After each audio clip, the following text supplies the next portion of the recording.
Hey there! Have you ever experienced a nagging feeling of unease or anxiety, but couldn't quite put your finger on the cause? You are not alone. In this video, we are going to explore some common phrases and expressions that people use when they are stressed, yet don't know the reason behind it.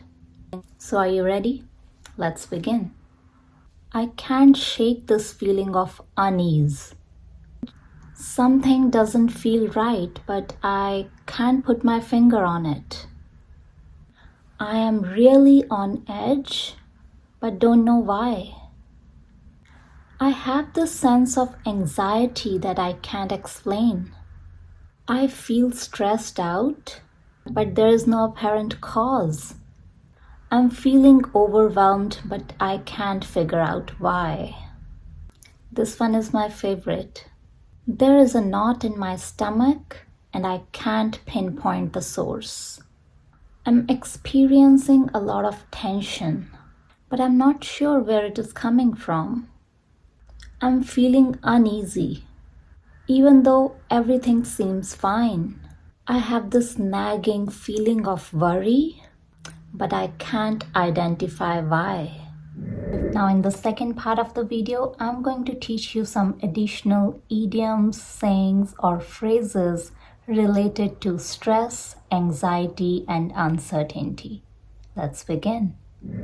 I am a bundle of nerves before every exam. I feel like I'm walking on eggshells around my boss. Everything seems calm now, but I sense the calm before the storm. She's like a ticking time bomb, ready to explode at any moment. I'm waiting for the other shoe to drop, anticipating more bad news. He's caught in a web of worry about the upcoming presentation. There is a cloud of uncertainty hanging over the project's future. She's in the grip of unease, unable to relax and find peace of mind. He's feeling like a pressure cooker, about to explode with all the work piling up. And that's all. I hope you liked this video. If yes, please don't forget to give this video a thumbs up, and I'll see you guys in the next video. Till then, bye-bye, take care.